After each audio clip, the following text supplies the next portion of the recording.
श्री गणेशाय नमः। श्री गोपीजनवल्लभाय नमः। श्रीमद्भागवत महापुराण दशम स्कंध अथ तृतीयोऽध्याय। भगवान श्री कृष्ण का प्राकट्य। श्री सुखदेव जी कहते हैं, परीक्षित, अब समस्त शुभ गुणों से युक्त बहुत सुहावना समय आया। रोहिणी नक्षत्र था। आकाश के सभी नक्षत्र, ग्रह और तारे शांत सौम्य हो रहे थे। दिशाएं स्वच्छ प्रसन्न थी। निर्मल आकाश में तारे जगमगा रहे थे। पृथ्वी के बड़े बड़े नगर, छोटे छोटे गांव, अहीरों की बस्तियां और हीरे आदि की खानें मंगलमय हो रही थी। नदियों का जल निर्मल हो गया था। रात्रि के समय भी सरोवरों में कमल खिल रहे थे। वन में वृक्षों की पंक्तियां रंग बिरंगे पुष्पों के गुच्छों से लद गई थी। कहीं पक्षी चहक रहे थे तो कहीं भौरे गुनगुना रहे थे। उस समय परम पवित्र और शीतल मंद सुगंध वायु अपने स्पर्श से लोगों को सुखदान करती हुई वह रही थी। ब्राह्मणों के अग्निहोत्र की कभी न बुझने वाली अग्नियां जो कंस के अत्याचार से बुझ गई थी, वे इस समय अपने आप जल उठी। संत पुरुष पहले से ही चाहते थे कि असुरों की बढ़ती ना होने पाए। अब उनका मन सहसा प्रसन्नता से भर गया। जिस समय भगवान के आविर्भाव का अवसर आया, स्वर्ग में देवताओं की दुंदुभियां अपने आप बज उठी।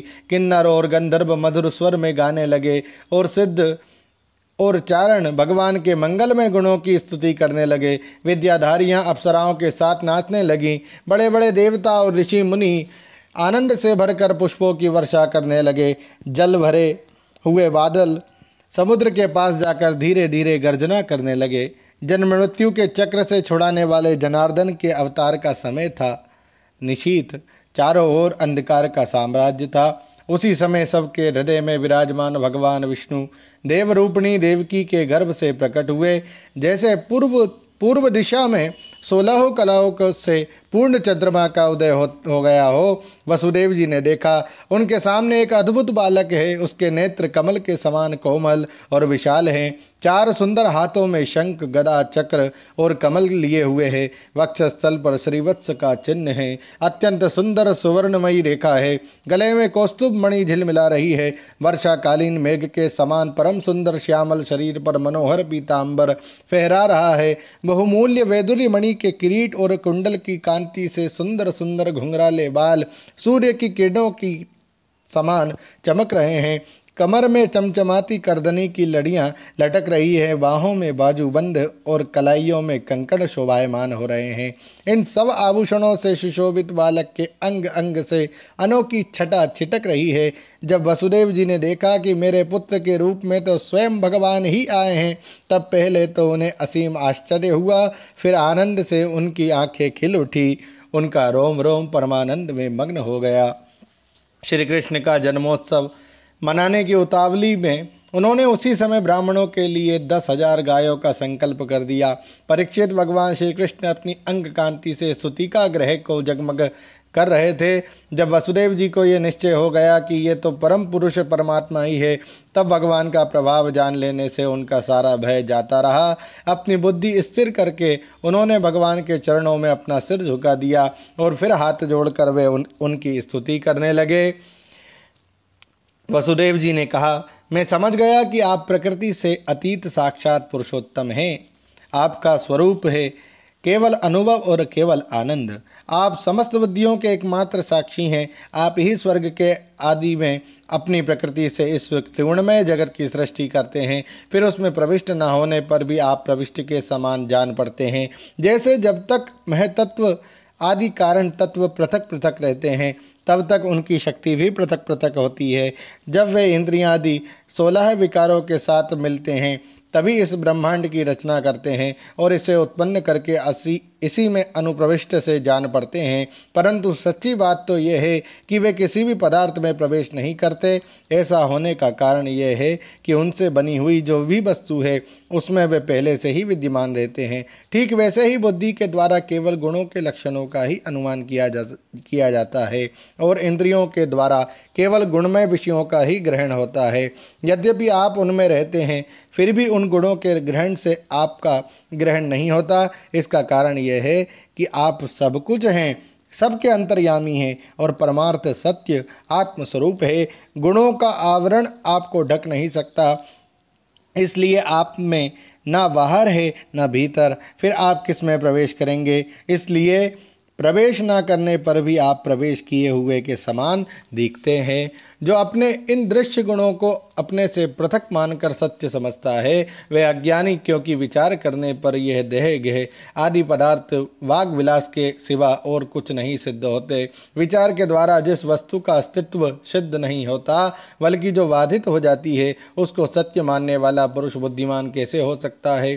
प्रभु कहते हैं कि आप स्वयं समस्त क्रियाओं और गुणों को विकारों से रहित हैं, फिर भी इस जगत की सृष्टि और स्थिति और प्रलय आपसे ही होते हैं। ये बात परम ऐश्वर्यशाली परब्रह्म परमात्मा आपके लिए असंगत नहीं है, क्योंकि तीनों गुणों के आश्रय आप ही हैं। इसलिए उन गुणों के कार्यों के आदि का आप में ही आरोप किया जाता है। आप ही तीनों लोकों की रक्षा करने के लिए अपनी माया के सत्वमय शुक्ल वर्ण पोषणकारी विष्णु रूप धारण करते हैं। उत्पत्ति के लिए रजा प्रधान रक्त वर्ण सृजनकारी ब्रह्मा के रूप में और प्रलय के समय तमोगुण प्रधान कृष्ण वर्ण संहारकारी रुद्र रूप में स्वीकार करते हैं। प्रभु आप सर्वशक्तिमान और सबके स्वामी हैं। इस संसार की रक्षा के लिए ही आपने मेरे घर अवतार लिया है। आजकल कोटि कोटि असुर सेनापतियों ने राजा का नाम धारण कर रखा है और अपने अधीन बड़ी बड़ी सेनाएं कर रखी है। आप उन सब का संहार करेंगे। देवताओं के भी आराध्य देव प्रभु, ये कंस बड़ा दुष्ट है। इसे जब मालूम हुआ कि आपका अवतार हमारे घर होने वाला है, तब उसने अब आपके भय से आपके बड़े भाइयों को मार डाला। अभी उसके दूत आपके अवतार का समाचार उसे सुनाएंगे और वह अभी अभी हाथ में शस्त्र लेकर दौड़ा आएगा। श्री सुखदेव जी कहते हैं, परीक्षित, इधर देवकी ने देखा कि मेरे पुत्र में तो पुरुषोत्तम भगवान के सभी लक्षण मौजूद है।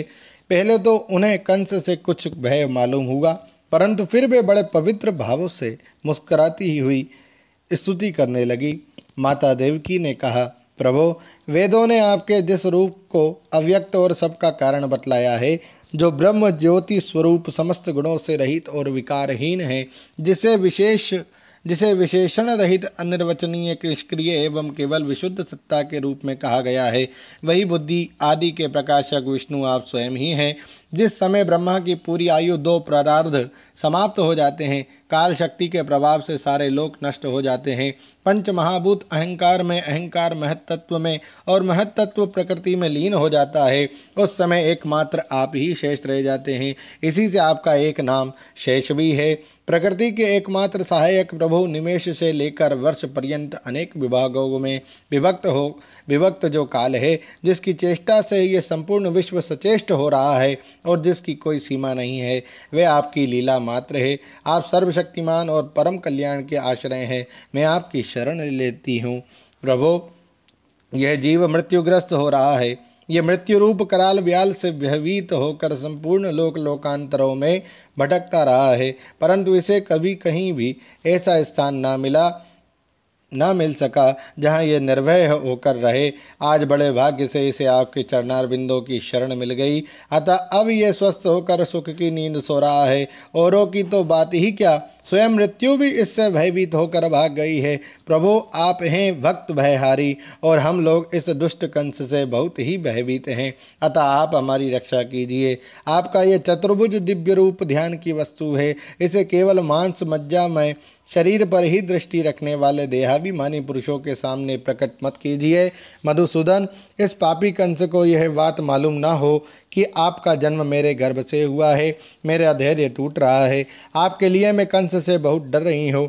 विश्वात्मन, आपका यह रूप अलौकिक है। आप शंख चक्र गदा और कमल की शोभा से युक्त अपना यह चतुर्भुज रूप छिपा लीजिए। प्रलय के समय आप इस संपूर्ण विश्व को अपने शरीर में वैसे ही स्वाभाविक रूप से धारण करते हैं जैसे कोई मनुष्य अपने शरीर में रहने वाले छिद्र रूप आकाश को। वही परम पुरुष परमात्मा आप मेरे गर्भवासी हुए। यह आपकी अद्भुत मनुष्य लीला नहीं तो और क्या है? श्री भगवान ने कहा, देवी, स्वयंभुव मनवंतर में जब तुम्हारा पहला जन्म हुआ था, उस समय तुम्हारा नाम था प्रश्नि और ये वसुदेव सुतपा के प्रजापति थे। तुम दोनों के हृदय बड़े ही शुद्ध थे। जब ब्रह्मा जी ने तुम दोनों को संतान उत्पन्न करने की आज्ञा दी, तब तुम लोगों ने इंद्रियों के दमन करके उत्कृष्ट तपस्या की। तुम दोनों ने वर्षा, वायु, घाम, शीत, उष्ण आदि काल के विभिन्न गुणों का सहन किया और प्राणायाम के द्वारा अपने मन के मल को धो डाले। तुम दोनों कभी सूखे पत्ते खा लेते और कभी हवा पीकर ही रह जाते। तुम्हारा चित्त बड़ा शांत था। इस प्रकार तुम लोगों ने मुझसे अभिष्ट वस्तु प्राप्त करने की इच्छा से मेरी आराधना की। मुझ में चित्त लगाकर ऐसा परम दुष्कर और घोर तप करते करते देवताओं के 12,000 वर्ष बीत गए। पुण्यमयी देवी उस समय में तुम दोनों पर प्रसन्न हुआ, क्योंकि तुम दोनों ने तपस्या, श्रद्धा और प्रेममयी भक्ति से अपने हृदय में नित्य निरंतर मेरी भावना की थी। उस समय तुम दोनों की अभिलाषा पूर्ण करने के लिए वर देने वालों का राजा मैं इसी रूप से तुम्हारे सामने प्रकट हुआ।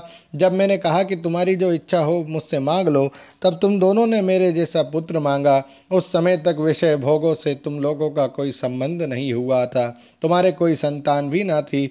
इसलिए मेरी माया से मोहित होकर तुम दोनों ने मुझसे मोक्ष नहीं मांगा। तुम्हें मेरे जैसा पुत्र होने का वर प्राप्त हो गया और मैं वहाँ से चला गया।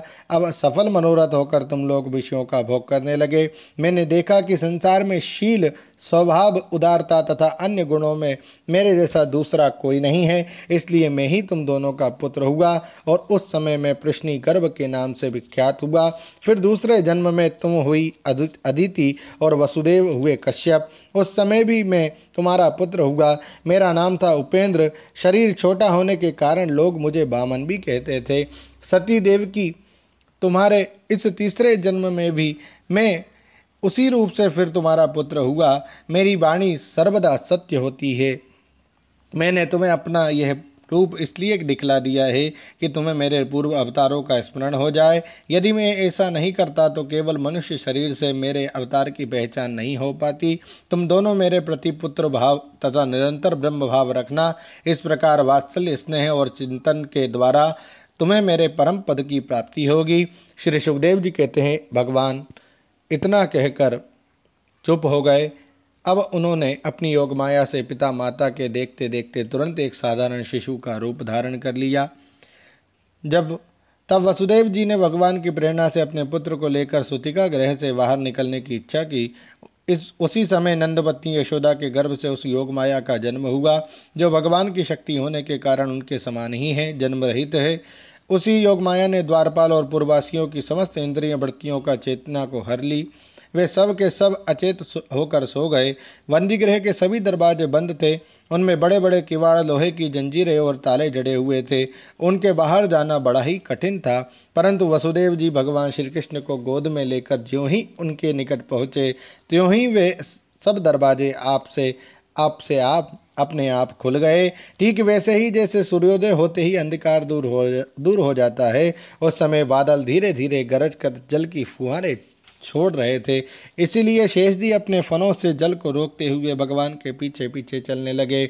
उन दिनों बार बार वर्षा होती रहती थी। इससे यमुना जी बहुत बढ़ गई थी। उनका प्रवाह गहरा और तेज हो गया था।